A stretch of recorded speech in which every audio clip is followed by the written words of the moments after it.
ஏதோ 100 ஏக்கரா 200 ஏக்கரா பிரச்சனை கிடையாது. இது கிட்டத்தட்ட 63,000 ஏக்கரா நிலம். இந்த 63,000 ஏக்கரா அப்படிங்கிறது யாருடைய நிலம்ங்கிறதா முக்கியமான கேள்வி. இந்தியாவினுடைய ராணுவ கட்டுப்பாட்டு பகுதியில் இருக்கக்கூடிய 63,000 ஏக்கரா நிலம் எப்படி இரவோடு இரவாக அதானிக்கு கைமாறுச்சு? எதுக்காக இந்த நிலம் கைமாற்றப்பட்டது? இந்தியாவினுடைய ராணுவ விதிகள் என்னென்னலாம் தளர்த்தப்பட்டிருக்கு? இப்படி தளர்த்தப்பட்ட விதிகளால இந்தியாவினுடைய பாதுகாப்புக்கு என்ன ஆபத்து? எதுக்காக மோடி அரசாங்கம் அதானிக்கு ஆதரவாக இந்தியாவினுடைய பாதுகாப்பையே கேள்விக்குள்ளாக்கி இருக்காங்க?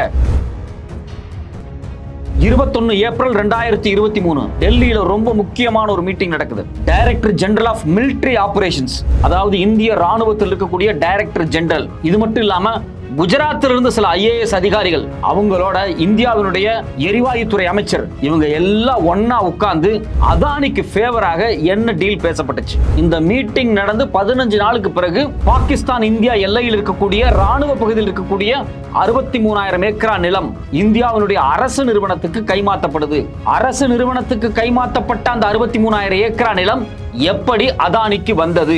8 மே 2023 இருந்து 17 ஜூலை 2023 இடையில என்னென்ன கடித போக்குவரத்துகள் நடந்தது, என்னென்ன மீட்டிங் நடந்தது, எதுக்காக பிரதமர் அலுவலகம் மோடி அரசாங்கமும் குஜராத்தை சார்ந்த IAS அதிகாரிகளை தொடர்ச்சியா மீட் பண்ணாங்க? அதுக்கு பிறகு இந்த நிலம் எப்படி எந்த ரூட்டினூடாக அதானிக்கு கைமாறியது? இந்திய ராணுவத்திலிருந்து ரிட்டையர் ஆன கர்னல் அஜய் சுக்லா பத்திரிகையில என்ன சொல்லியிருக்காரு அப்படின்னா, இது மாதிரியான ராணுவ பகுதியில் இருக்கக்கூடிய இவ்வளவு பெரிய நிலங்களை தனியாருக்கு, ஒரு லாபம் பண்ணக்கூடிய நிறுவனத்துக்கு, லாபத்தை சம்பாதிக்கக்கூடிய ஒரு குழுவுக்கு கொடுப்பதனூடாக இந்திய ராணுவத்துக்கு என்னென்ன பின்னடைவு அப்படிங்கிறத வெளிப்படையா பேசியிருக்கார். அதை அவர் மட்டும் சொல்லல, இன்னும் பேர் சொல்ல விரும்பாத சில முக்கியமான ராணுவ அதிகாரிகள் பத்திரிகையில பேட்டி கொடுத்திருக்காங்க. இது எல்லாத்தையும் நம்ம படிச்சு பார்க்கும்போது நமக்கு ரொம்ப அதிர்ச்சியா இருக்கு. இந்திய ராணுவ பகுதியில் இருக்கக்கூடிய மிக முக்கியமான நிலம், இந்தியா பாகிஸ்தான் எல்லையில் இருக்கக்கூடிய அவ்வளவு முக்கியமான ஒரு மிகப்பெரிய நகரமே எப்படி அதானிக்கு கைமாற்றப்பட்டுச்சு? இதுக்காக எந்தெந்த ரூல்ஸ் அண்ட் ரெகுலேஷன் எல்லாம் மாற்றப்பட்டிருக்கு, மீறப்பட்டிருக்கு? இதனால இந்திய பாதுகாப்புக்கு என்னென்ன அச்சுறுத்தல் எதிர்காலத்தில் வரப்போகுது? இது இந்தியா பாகிஸ்தான் எல்லை மட்டும் கிடையாது, வேறு எந்தெந்த எல்லைகளில் இந்த மாற்றங்கள் நிகழ்ந்திருக்கு? வணக்கம், இது மெட்ராஸ் வியூ. நான் உங்கள் சத்யராஜ். சில நாட்களுக்கு முன்னாடி கார்டியன் பத்திரிகை ரொம்ப மிக முக்கியமான ஒரு கட்டுரையை வெளியிட்டாங்க. அந்த கட்டுரையினுடைய தொடர்ச்சியாக ஸ்க்ரோல் பத்திரிகை இன்னும் டீட்டெயிலாக ஒரு முக்கியமான விஷயத்தை பத்தி கட்டுரை வெளியிட்டாங்க. இந்த கட்டுரைகள் முழுக்க எதை பத்தி அப்படின்னா, இந்தியா பாகிஸ்தான் எல்லை, இந்த பார்டர் இருக்கு பாத்தீங்களா, இந்த பார்டர்ல எக்கச்சக்கமான நிலங்களை குறிப்பிட்ட நிறுவனத்துக்கு கொடுக்கப்பட்டிருக்கு. அது வேற யாரும் கிடையாது, அதானியினுடைய நிறுவனம். அதானியினுடைய 3 நிறுவனத்துக்கு நிலம் கைமாற்றப்பட்டிருக்கு. ஒன்னு அதானியினுடைய கிரீன் எனர்ஜி, இன்னொன்னு அதானியினுடைய பவர், இன்னொன்னு பாத்தீங்கன்னா சோலார் முத்ரா டெக்னாலஜி. இந்த 3 நிறுவனத்துக்கும் கிட்டத்தட்ட 63,000 ஏக்கராக்கு அதிகமான நிலங்கள் அதானி அப்படிங்கக்கூடிய ஒரு தனிப்பட்ட மனிதனுடைய நிறுவனங்களுக்கு கொடுக்கப்பட்டிருக்கு. இப்ப நமக்கு அடிப்படையில் ஒரு கேள்வி வருது என்ன அப்படின்னா, இது மாதிரி இந்தியா பாகிஸ்தான் பார்டர் இருக்கு இல்லையா, பார்டர்ல சோலார் பவர் பிளான்ட்டோ இல்ல விண்ட் எனர்ஜியோ போடலாமா போடக்கூடாதா? ஒரு கமர்ஷியல் பர்பஸுக்காக ராணுவம் குவித்திருக்கக்கூடிய அந்த பகுதியில பயன்படுத்தலாமா பயன்படுத்தக்கூடாதா அப்படிங்கிற பல கேள்விகள் நம்மளுக்கு வருது. ரூல்ஸ் அண்ட் ரெகுலேஷன், அதாவது ஏற்கனவே இருக்கக்கூடிய ரூல்ஸ் அண்ட் ரெகுலேஷன் என்ன அப்படின்னா, அதாவது ராணுவம் சில கட்டுப்பாட்டு விதிகளை வச்சிருக்காங்க. அந்த கட்டுப்பாட்டு விதிகள் என்ன சொல்லுது அப்படின்னா, நம்ம இந்தியா பாகிஸ்தான் பார்டர் இருக்கு பார்த்தீங்களா, இடையில முள்வேலி கம்பம் மாதிரி போட்டிருக்கும். இந்த பார்டர்ல இருந்து 10 கிலோமீட்டர் வரைக்கும் எந்த கமர்ஷியல் யூஸும் இருக்கக்கூடாது, குறிப்பாக மக்கள் நடமாட்டமோ குடியிருப்புகளோ இருக்கக்கூடாது அப்படிங்கிறதான் ராணுவ விதி. சரி, 10 கிலோமீட்டருக்கு வரைக்கும் இதை பயன்படுத்தக்கூடாதுன்னு ராணுவ விதி சொன்னதுக்கு பிறகு எப்படி 63,000 ஏக்கரா நிலம் அந்த பார்டரை ஒட்டியே அதானிக்கு கொடுக்கப்பட்டுச்சு அப்படிங்கிறதா நம்மளுடைய கேள்வி. இப்போ அதானியினுடைய 3 நிறுவனத்துக்கு 63,000 ஏக்கரா, கிட்டத்தட்ட 70,000 ஏக்கராக்கு மேல நிலம் கொடுக்கப்பட்டிருக்கு பார்த்தீங்களா. இந்த நிலம் எல்லாமே பார்டர் இருந்து 1 கிலோமீட்டர்ல இருந்தே ஆரம்பிக்குது. ஸோ இப்போ பார்டருக்கும் அதானியினுடைய நிறுவனத்துக்கு இடையில 1 கிலோமீட்டர்லயே ஒரு மிகப்பெரிய சோலார் பிளான்ட்டும் விண்டு பிளான்ட்டையும் அதானி போட்டிருக்காரு. இது எங்க எக்ஸாக்டா இருக்கு அப்படின்னா, இந்தியாவில் குஜராத் மாநிலம் இருக்கு பாத்தீங்களா, குஜராத் மாநிலம் பாகிஸ்தானோட எல்லையை ஷேர் பண்ணிக்கிறாங்க. அதை குறிப்பா என்ன சொல்றேன்னா, ரான் ஆஃப் கட்ச் அப்படிங்கிறாங்க. இந்த ரான் ஆஃப் கட்ச் அப்படிங்கிறது ஒரு பகுதி. இந்த பகுதியில தான் ஒட்டு மொத்தமாக 63,000 ஏக்கராவும் முதல்ல அதானிக்கு கைமாறுது. இது நமக்கு என்ன கேள்வி அப்படின்னா, எப்படி இவ்வளவு பெரிய நிலத்தை அதானிக்கு கொடுக்க முடியும்? இப்போ இந்தியாவில் பார்த்தீங்க அப்படின்னா விண்ட் எனர்ஜி இல்ல சோலார் பவர், இதுல எல்லாம் கொடிகட்டி பறக்கிறது அரசு நிறுவனங்களே இருக்காங்க. நம்மளுடைய கவர்மெண்ட் கம்பெனிஸ், மத்திய அரசாங்கத்தினுடைய நிறுவனம், மாநில அரசாங்கத்தினுடைய நிறுவனம், இவ்வளோ நிறுவனங்கள் இருக்கும்போது எதுக்காக அதானிக்கு கைமாற்றப்பட்டுச்சு? குறிப்பாக மிலிட்ரி சென்சிட்டிவான ஒரு பிளேஸை எதுக்கு அதானிக்கு கொடுத்துருக்காங்க? இது கைமாறினதுக்கு பின்னாடி இருக்கக்கூடிய வேலை திட்டங்கள் என்ன அப்படிங்கிறது தான் ரொம்ப அதிர்ச்சியா இருக்கு. இதுல வந்து இந்த நிலம் ஏன் கொடுக்கப்பட்டுச்சு, எதுக்கு கொடுக்கப்பட்டுச்சு, இந்த ரூல்ஸ் அண்ட் ரெகுலேஷன் எப்படிலாம் மீறப்பட்டுச்சு அப்படிங்கிற ஒரு அதிர்ச்சியான தகவலா இருந்தாலும், முதல்ல அரசு நிறுவனத்துக்கு ஒதுக்கப்பட்ட நிலம் எப்படி தனியாருக்கு கைமாறுச்சு அப்படிங்கிறது ஒரு பெரிய விஷயமா இருக்கு. ஆரம்பத்தில் பார்த்தீங்க அப்படின்னா இந்த லேண்ட் அலாட்மெண்ட் எப்போ நடந்துச்சு அப்படின்னா ஜனவரி 25, 2019 குஜராத் கவர்மெண்ட் என்ன பண்றாங்க அப்படின்னா கிட்டத்தட்ட 72,400 ஹெக்டேர் நிலங்களை வந்து இந்த சோலார் பவர் பிளான்ட்டுக்கும் விண்ட் எனர்ஜிக்கும் உற்பத்திக்காக ஒரு பார்க் அமைக்க போறதாக குஜராத்தினுடைய ஸ்டேட் கவர்மெண்ட்டே அறிவிச்சாங்க. குஜராத்தோட ஸ்டேட் கவர்மெண்ட் அறிவிச்சாலும் மத்திய அரசாங்கத்திலிருந்து ஒப்புதல் வாங்கணும். ஏன் ஒப்புதல் வாங்கணும் அப்படின்னா இது முழுக்க முழுக்க இந்தியா பாகிஸ்தான் எல்லை, அது டிஃபென்ஸ் கண்ட்ரோல். டிஃபென்ஸ் கண்ட்ரோல் அப்படிங்கிறது மத்திய அரசாங்கத்தினுடைய கண்ட்ரோல், யூனியன் அரசாங்கத்தினுடைய கண்ட்ரோல். அங்கே இருக்கக்கூடிய டிஃபென்ஸ் மினிஸ்ட்ரி தான் முடிவெடுக்கணும். எல்லையிலிருந்து இவ்வளோ தூரம் வரைக்கும், அதாவது 10 கிலோமீட்டர் வரைக்கும் எந்த பிஸ்னஸும் பண்ணக்கூடாது, மனித நடமாட்டங்கள் இருக்கக்கூடாது, கிராமங்கள் இருக்கக்கூடாது அப்படிங்கிறது வந்து விதி. அந்த விதியை நீங்கள் உடைச்சு நீங்கள் மாற்றுறீங்க அப்படின்னா அது மாநில அரசாங்கமாகவே இருந்தாலும் நீங்கள் டிஃபென்ஸ் மினிஸ்ட்ரியை கேட்கணும். அதான் வந்து ரூல்ஸ் அண்ட் ரெகுலேஷன்.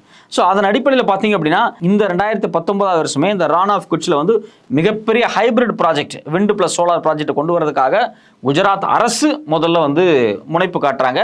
அவங்க தான் டிக்ளேர் பண்ணுறாங்க. ரெண்டாவது முக்கியமான விஷயம் என்ன அப்படின்னா இந்த பார்க்கை உருவாக்குறது அப்படின்னு முடிவெடுத்து அரசாங்கம் டிக்ளேர் பண்ணிட்டாங்க. எப்படி தமிழ்நாட்டிலாம் பார்த்தீங்கன்னா ஸ்பெஷல் எக்கனாமிக் ஜோன் இருக்குல்ல, சிப்காட்லாம் இருக்காங்க இல்லையா, அது மாதிரி இந்த ரினியூவபிள் எனர்ஜிக்கான ஹைபிரிட் ப்ராஜெக்ட்டுக்கான நிலத்தை ஒதுக்கப்பட்ட உடனே பிரதமர் மோடி தலைமையில் டிசம்பர் 2020 இனாகிரேட்டே நடக்குது. குறிப்பாக அதுக்கு பேர் என்னன்னா கவ்தா சோலார் பார்க் அப்படிங்கிற பார்க்கை, கொச்சி டிஸ்ட்ரிக்ட்ல இருக்கக்கூடிய அந்த பார்க்கை வந்து யார் வந்து இனாகிரேட் பண்றாங்க அப்படின்னா பிரதமர் மோடியை இனாகிரேட் பண்றாரு. இதுல யாரெல்லாம் அந்த நிலத்தை வாங்கி உற்பத்தி பண்ண போறதுன்னு உறுதியாக்கப்பட்டுச்சு அப்படின்னா மத்திய அரசாங்கத்தின் கட்டுப்பாட்டில் இருக்கக்கூடிய சோலார் எனர்ஜி கார்பரேஷன் இருக்காங்க இல்லையா, அவங்க நிறுவனம். அது மட்டும் இல்லாம குஜராத்தினுடைய அரசு நிறுவனம். இது முழுக்க முழுக்க பார்த்தீங்கன்னா 3 அரசாங்க நிறுவனங்கள் அங்கே போய் காற்றாலை மின் உற்பத்தியை பண்ண போறதாக தான் ஆரம்பத்தில் சொல்லப்பட்டுச்சு. கூட இன்னொரு விஷயம் என்ன அப்படின்னா அதானிக்கும் நிலம் ஒதுக்கப்பட்டிருக்கு. ஸோ அப்போ அரசு நிறுவனத்துக்கு நிலம் ஒதுக்கப்படுது, அதானிக்கு நிலம் ஒதுக்கப்படுது. இதெல்லாம் 2020 இனாகிரேட் பண்ணப்படுது, சைன் ஆகுது. எங்கே சைன் ஆகுது அப்படின்னா குஜராத்தில் வந்து அப்ரூவல் ஆகுது, மோடியை இனாகிரேட் பண்ணுறாரு. அதுக்கு பிறகு ஒரு ஃபைனல் அப்ரூவலுக்காக டெல்லி வரைக்கும் இது போகும். அங்கே டிஃபென்ஸ் மினிஸ்ட்ரி எல்லாத்தையும் வந்து அப்ரூவல் பண்ணுவாங்க. அப்போது இது எல்லாத்தையும் ஒட்டுமொத்தமாக எடுத்து வச்சு பார்க்கும்போது அரசாங்கம் ஒதுக்குனா அந்த 72,400 ஹெக்டேரில் பாதிக்கு பாதி அரசாங்க நிறுவனத்துக்கு போயிடுது. இன்னொரு பாதி பார்த்தீங்க அப்படின்னா கிட்டத்தட்ட 19,000 ஹெக்டேருக்கு மேலே அதிகமான நிலங்கள் வந்து யாருக்கு கொடுக்கப்பட்டிருக்குன்னா அதானிக்கு கொடுக்கப்பட்டிருக்கு. சரி, இதெல்லாம் அதானிக்கெல்லாம் கொடுத்தாச்சு. இவங்க என்ன பண்ணுறாங்க அப்படின்னா 1 to 6 கிலோமீட்டர் தள்ளி அந்த ப்ராஜெக்டை வந்து சோலார் ப்ராஜெக்டை வந்து உருவாக்கலாம் அப்படின்னு மினிஸ்ட்ரி ஆஃப் டிஃபென்ஸ் எல்லாம் அப்ரூவல்லாம் கொடுக்குறாங்க, வேலையெல்லாம் ஸ்டார்ட் பண்ணுறாங்க. இந்த வேலையெல்லாம் ஸ்டார்ட் பண்ணுறதுக்கு முன்னாடி டெல்லியில் முக்கியமான ஒரு கூட்டம் நடக்குது. அந்த கூட்டத்தில் தான் ஒரு மிகப்பெரிய ட்விஸ்டே நடக்குது. அந்த கூட்டம் ஏன் நடக்குது அப்படின்னா இந்த அரசாங்கத்தினுடைய நிறுவனத்துக்கு நிலம் ஒதுக்கப்பட்டுச்சு பார்த்தீங்களா, அந்த நிலத்தை எங்களுக்கு அலாட் பண்ணுங்க. 2019 கையெழுத்தாச்சு, 20 பிரதமர் ஒப்புதல் கொடுத்துட்டாரு, 2 ஆண்டுகள் ஆயிடுச்சு, இன்னும் நீங்கள் நிலத்தை தரமாட்டேங்கிறீங்க அப்படின்னு சொல்லிட்டு இந்திய அரசாங்கத்தினுடைய solar energy power corporation of India வந்து நேரடியாக கேட்குறாங்க நிலத்தை. யார்கிட்ட? குஜராத்திட்ட கேட்குறாங்க. ஜூலை 17, 2023 ஒரு கடிதம் எழுதி அவங்க அலாட்மெண்ட் கேட்குறாங்க, எங்களுடைய அலாட்மெண்ட் லேண்டை கொடுங்க அப்படிங்கிறாங்க. ஆனால் குஜராத் அரசாங்கம் என்ன சொல்லுது அப்படின்னா இல்லை, இந்த நிலம் குறித்தான அப்ரூவல் இந்தியாவினுடைய பிரதமர் அலுவலகத்துக்கு போயிருக்கு, டிஃபென்ஸ் மினிஸ்ட்ரிக்கு போயிருக்கு, அவங்க சில விஷயங்கள் வந்து டிஸ்கஸ் பண்ணப்பட்டுக்கிட்டு இருக்கு, அதெல்லாம் முடிஞ்சதுக்கு பிறகு தான் நிலம் அலாட் ஆகும் அப்படின்னு சொல்லி ரிப்ளை பண்ணுறாங்க. 21 ஏப்ரல் 2023 யார்? குஜராத்தினுடைய அரசாங்கம் ரிப்ளை பண்ணது. அரசாங்கத்தினுடைய அவங்க குஜராத் பவர் கார்பரேஷன் இருப்பாங்க பார்த்தீங்களா, அவங்க தான் நோடல் ஆஃபீஸர், அவங்க வந்து ரிமைண்ட் பண்ணுறாங்க. சரி, ஓகே, அரசாங்க நிறுவனம் என்ன நினைக்குது அப்படின்னா நமக்கு ஒதுக்கப்பட்ட நிலம் 2 வருஷம் ஆச்சு, இன்னும் ஒதுக்கலை, கூடிய சீக்கிரம் ஒதுக்கிடுவாங்க, நாம ப்ராஜெக்ட் ஸ்டார்ட் பண்ணலாம் அப்படின்லாம் அவங்க வெயிட் பண்ணுறாங்க. ஆனால் பார்த்தீங்க அப்படின்னா 21ஆம் தேதி இது பிரதமர் அலுவலகத்தில் இருக்கிறதாக கடிதங்கள் வருது. இந்த கடிதம் வந்து சில நாட்களுக்கு பிறகு பார்த்தீங்கன்னா 21 ஏப்ரல் 2023 டெல்லியில் ஒரு கூட்டம் நடக்குது. அந்த கூட்டத்துக்கு யாரெல்லாம் போகிறாங்கன்னா solar energy power corporation of India அதிகாரிகளும் போகிறாங்க, ராணுவ அதிகாரிகளும் வர்றாங்க, மிகப்பெரிய அதிகாரிகள். குறிப்பாக பார்த்தீங்கன்னா இந்தியாவினுடைய டிஃபென்ஸ் செக்ரட்டரி, அடிஷனல் செக்ரட்டரியும் வர்றாரு. அது மட்டும் இல்லாமல் இந்தியாவினுடைய டிஃபென்ஸ் அக்கௌண்ட் சர்வீஸ்லேருந்து ஒரு பெரிய ஆஃபீஸர் வர்றாரு, மேஜர் ஜெனரல் வர்றாங்க, பிரிகேடியர்ஸ் வர்றாங்க. இது மட்டும் இல்லாமல் director general of military operations வர்றாங்க. குஜராத்திலிருந்து குஜராத்தினுடைய எனர்ஜி கார்பரேஷன்லேருந்து ஒரு குரூப் வருது. அது மட்டும் இல்லாமல் சோலார் எனர்ஜி கார்பரேஷன் ஆஃப் இந்தியாவிலேருந்து ஒரு குரூப் வருது, மினிஸ்ட்ரி ஆஃப் எனர்ஜிலேருந்து ஒரு குரூப் வர்றாங்க. மிகப்பெரிய மீட்டிங் உட்காந்து ஒரு பெரிய விவாதம் நடந்து ஒரு வழியாக ஒப்பந்தங்கள் வந்து கையெழுத்தாகுது. என்ன பண்ணுறாங்க அப்படின்னா 1 to 2 கிலோமீட்டர் இந்த டிஸ்டன்ஸ் இதுக்கு பிறகு இந்த டிஸ்டன்ஸ் கேப் விட்டுட்டு இதுக்கு பிறகு நீங்கள் வந்து சோலார் விண்ட் எனர்ஜியினுடைய ப்ராஜெக்டை எஸ்டாப்ளிஷ் பண்ணிக்கலாம். இப்போ நீங்கள் விண்ட் எனர்ஜி அப்படின்னா உங்களுக்கே தெரியும், அந்த காற்றாலை மூலமாக மின் உற்பத்தி பண்ணுறது. சோலார் எனர்ஜினா தட்டு மாதிரி போட்டு அந்த மின் உற்பத்தி பண்ணுறதுக்கான ஒரு சூரிய வெப்ப மின் உற்பத்தி வந்து உருவாக்குவாங்க. இது எல்லாமே ஒரு 2 கிலோமீட்டர், அதாவது பாகிஸ்தான் இந்தியா பார்டர்ல இருந்து 2 கிலோமீட்டர் தள்ளி இதை உருவாக்கிக்கலாம் அப்படின்னு சொல்லி டெல்லியில் 21 ஏப்ரல் 2023 நடந்த மீட்டிங்கில் கன்ஃபார்ம் ஆயிடுச்சு. ஓகே, எல்லாமே கன்ஃபார்ம் ஆயிடுச்சு. அரசாங்க நிறுவனத்துக்கு ஒரு பெரிய நிலம் கொடுக்கப்படுது, கொஞ்சம் நிலம் வந்து அதானி நிறுவனத்துக்கு கொடுக்கப்படுது. இது எல்லாம் ஓகே ஆயிடுச்சு. இது ஏற்கனவே இனாகிரேட் பண்ண மாதிரி ப்ராஜெக்ட்லாம் ஸ்டார்ட் பண்ணலாம் அப்படின்னு எல்லாம் முடிவெடுத்துட்டு இருக்கும்போது ஒரு மிக முக்கியமான ஒரு ட்விஸ்ட் நடக்குது. அந்த ட்விஸ்ட் தான் இன்னைக்கு மிகப்பெரிய பிரச்சனையாக வந்து நிற்குது. அந்த ட்விஸ்ட் என்ன அப்படின்னா, 8 மே 2023 இந்தியாவினுடைய பாதுகாப்பு மினிஸ்ட்ரி எல்லா மாநிலத்துக்கும் கடிதம் அனுப்புறாங்க. எல்லா மாநிலம் எந்த மாநிலம் அப்படின்னா, இந்தியா பாகிஸ்தானுடைய பார்டரை ஷேர் பண்ணிக்கக்கூடிய மாநிலங்கள் இருக்காங்க பார்த்தீங்கன்னா அந்த மாநிலம், இந்தியாவுக்கும் சைனாவுக்கு பார்டர் இருக்குது பார்த்தீங்களா அந்த மாநிலம், இந்தியாவுக்கு நேபாள் பார்டர் மாநிலங்கள், இந்தியாவுக்கும் பங்களாதேஷ்க்கு இடையில இருக்கக்கூடிய மாநிலங்கள், இப்படி இந்தியாவுக்கும் பர்மாவுக்கும் மற்ற நாடுகளுக்கு இடையில இருக்கக்கூடிய பார்டர் இருக்குது பார்த்தீங்களா, வேற நாட்டோட எந்தெந்த ஸ்டேட் எல்லாம் பார்டரை ஷேர் பண்ணுறதோ அந்த எல்லா ஸ்டேட்டினுடைய சீஃப் மினிஸ்டர், ஹோம் மினிஸ்டர் எல்லாத்துக்கும் கடிதம் போயிருது. என்ன அப்படின்னா, இங்கே பாருங்க, நாங்கள் ரூல்ஸ் அண்ட் ரெகுலேஷனை ரிலாக்ஸேஷன் பண்ணியிருக்கோம். இதுக்கு முன்னாடி 10 கிலோமீட்டர் வரைக்கும் நீங்கள் வந்து பார்டர் லைனுக்கு போகக்கூடாது அப்படின்னு ஒரு ரூல்ஸ் அண்ட் ரெகுலேஷன் இருந்துச்சு. அங்கே எந்த கமர்ஷியல் ஸ்பேஸையும் உருவாக்கக்கூடாது, லாபம் தரக்கூடிய மிகப்பெரிய நிறுவனங்கள் அந்த இடத்துல உருவாக்குறது அப்படிங்கிறது பாதுகாப்புக்கு அச்சுறுத்தல், குறிப்பாக ராணுவ வண்டிகள் போய் வரணும், தேச பாதுகாப்பு முக்கியம் அப்படின்னு எல்லாம் இருந்துச்சு. இப்போ நாங்கள் வந்து இதை வந்து கொஞ்சம் தளர்த்திக்கிட்டோம். 1லேருந்து 2 கிலோமீட்டர்லேருந்தே வந்து கமர்ஷியல் ஸ்பேஸாக இதெல்லாம் யூஸ் பண்ணிக்கலாம், நிலத்தை வந்து தனியார் நிறுவனங்களுக்கு கொடுக்கலாம், நாங்கள் நிலத்தை வந்து கொடுத்துருக்கோம். அதனால ரூல்ஸ் அண்ட் ரெகுலேஷனை மொத்தமாகவே இந்தியாவில் இருக்கக்கூடிய எல்லா பார்டருக்குமே ரிலாக்ஸ் பண்ணி ஒரு கைட்லைன்ஸ் அனுப்பிச்சிட்டாங்க. சரி, ப்ராஜெக்ட் அப்ரூவ் ஆயிடுச்சு, டிஃபென்ஸ் மினிஸ்ட்ரி கைட்லைன்ஸ் அனுப்பிச்சிட்டாங்க. அரசாங்க நிறுவனம் போய் இவங்க பாட்டுக்கு வேலையை துவங்க வேண்டியதானே அப்படின்னா, அரசாங்க நிறுவனம் வேலையை துவங்கலை. அவங்க என்ன சொல்லிட்டாங்க, இந்த ப்ராஜெக்ட்லேருந்து நாங்கள் விலகிறோம் அப்படிங்கிறாங்க. இதை யார்கிட்டையுமே அவங்க சொல்லலை, இதை டிஃபென்ஸ் மினிஸ்ட்ரியோட அவங்க பேசிகிட்டு இருக்காங்க. ஏன் என்ன எதுக்குங்கிற காரணம் இது வரைக்கும் வெளியே தெரியல. ஆனால் இவங்க நாங்கள் பிஸ்னஸ் ஆரம்பிக்கலன்னு சொன்ன விஷயத்த எப்படி அதானி நிறுவனத்துக்கு தெரிஞ்சதுனே தெரியல. இவங்களுக்கு அலாட் பண்ண மொத்த நிலத்தையும் அதானி நிறுவனத்துக்கு அலாட் ஆயிடுச்சு. இது எல்லாமே 2 மாச கேப்ல வேக வேகமா, குறிப்பாக ஏப்ரல் 2023க்கு பிறகு வேக வேகமா அந்த நிலங்கள் அதானி நிறுவனத்துக்கு கைமாற்றப்பட்டிருக்கு. ஏற்கனவே இவங்க 46,950 ஏக்கரா வந்து அதானி நிறுவனத்துக்கு கொடுத்துருந்தாங்க இல்லையா, அது யாருக்கு கொடுக்கப்பட்டுச்சுன்னா அதானி கிரீன் எனர்ஜி கொடுத்துருந்தாங்க. அதுக்கு பிறகு பார்த்தீங்கன்னா அதானி பவருக்கும் பேலன்ஸ் நிலத்தை கொடுத்துருக்காங்க. அது மட்டும் இல்லாமல் முத்ரா சோலார் டெக்னாலஜின்னு ஒரு புது கம்பெனி உருவாக்கி அதானிக்கு நிலம் கொடுக்கப்பட்டிருக்கு. இந்த நிலம் எப்போ கைமாறுதுன்னா ஜூலை 3, 2023 கைமாறிடுது.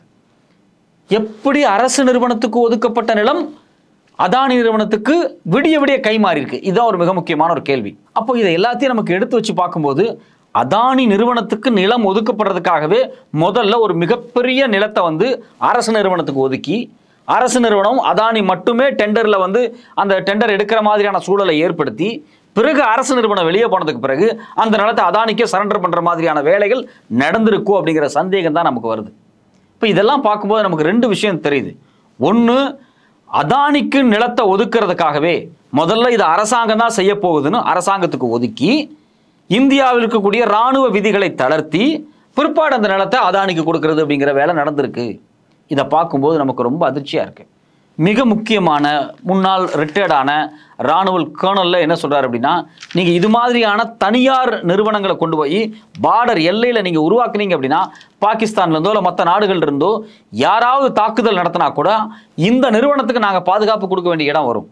ஸோ அண்டர் செக்யூரிட்டி த்ரெட்டில் தான் அந்த நிறுவனம் இருக்க போகுது. இப்போ ஃபார் எக்ஸாம்பிள் அதானி ஒரு சோலார் பவர் பிளான்ட் வச்சிருக்காரு, 1 கிலோமீட்டர் தான் பார்டர்லேருந்து. அந்த பக்கம் இருந்து எவனா ஒருத்தர் ஏதோ ஒரு குண்டை போடுறான், உடனே என்ன ஆகும்? 2 நாட்டுக்கு இடையில ஒரு பெரிய டென்ஷன் ஆகும். பார்த்தீர்களா, பாகிஸ்தான் அதானியை கார்னர் பண்ணுது, பாகிஸ்தான் வந்து அதானியை ஒடுக்க, அவர் வந்து அந்த நிறுவனத்தை வந்து அழிக்க முயற்சி பண்ணுது, நாமெல்லாம் தேசப்பற்றோடு இருக்க வேண்டும் அப்படின்னு சொல்லிட்டு இங்கே ஒரு கேம்பெயின் நடக்கும். அப்போ சாமானியனான நம்ம ஒரு முக்கியமான கேள்வி அந்த நேரத்தில் கேட்க வேண்டியதாக இருக்குது. முதல்ல எதுக்காக நிலத்தை கொண்டு கொடுத்தீங்க? நீங்கள் இஷ்டத்துக்கு ரூல்ஸ் அண்ட் ரெகுலேஷனை மாற்றி நிலத்தை கொண்டு எங்கே கொடுத்துட்றீங்க. அதுக்கப்புறம் அவன் குண்டை போட்டான், இவன் குண்டை போட்டான், அவன் இதை பண்ணான், அவன் அதை பண்ணான்னு சொல்லி எங்களை வந்து நீங்கள் வந்து நாங்கள் ரெஸ்பான்சிபிளாக இருக்கணும், பாருங்கள் இவங்க வந்து இப்படியெல்லாம் பண்ணுறாங்க அப்படின்னு சொல்லி எங்களை ஏன் தூண்டி விடுறீங்க? அப்போ இந்திய அரசாங்கம், குறிப்பாக மோடி அரசாங்கம் அதானிக்கு நிலத்தை கொடுக்கறதுக்காக இராணுவத்தினுடைய ரூல்ஸ் அண்ட் ரெகுலேஷன்லாம் ஒரு பக்கம் மாற்றிட்டு இந்திய இராணுவத்தினுடைய ரோந்து வாகனங்கள் போயிட்டு வர்றது. இது மட்டும் இல்லாமல் அந்த இடத்துல ஏதாவது ஒரு பதட்டமான சூழல் வந்துச்சு அப்படின்னா அவங்க எதிரியை ஹேண்டில் பண்ணுவாங்களா, இல்லை அதானியை காப்பாற்றுவாங்களா? இப்போ என்ன வேலையாக இருக்குது? ஃபார் எக்ஸாம்பிள் இவங்க சொல்லக்கூடிய அந்த குஜராத் பார்டரில் ஒரு மிகப்பெரிய இடம், அது கிட்டத்தட்ட ஒரு 63,000 ஏக்கரா அப்படிங்கிறது ஒரு பெரிய நகரம். அந்த ஒரு நகரத்தையே உருவாக்க முடியும், சோலார் நகரத்தையே உருவாக்க முடியும். அவங்களே அதை பார்க்குன்னு தான் சொல்கிறாங்க. அப்போ ஒரு மிகப்பெரிய நகரத்தை நீங்கள் உருவாக்குறீங்க, ஒரு ஃப்ரான்ஸ் மாதிரியான ஒரு பெரிய நகரத்தை நீங்கள் வந்து இந்தியா பாகிஸ்தான் பார்டரில் நீங்கள் உருவாக்குறீங்க. அது 1 கிலோமீட்டர் டிஸ்டன்ஸில் அவன் ஒரு குண்டை போடுறான். இப்போ திருப்பி அவனை போய் அடிக்கிறதா, இல்லை வந்து இராணுவத்தை எடுத்துகிட்டு போய் வந்து அதை டிஃபெண்ட் பண்ணுறதா, இல்லை அதானியை பாதுகாக்கிறதா? எது அரசுக்கு பிரதான வேலை?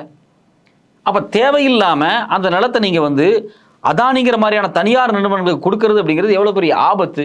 இது இந்தியாவினுடைய நேஷனல் செக்யூரிட்டிக்கு த்ரெட் அப்படின்னு ஸ்க்ரோல் பத்திரிகை எழுதின கட்டுரையில் மென்ஷன் பண்ணுறாங்க சில முக்கியமான முன்னாள் ரிட்டையர்டு அதிகாரிகள்.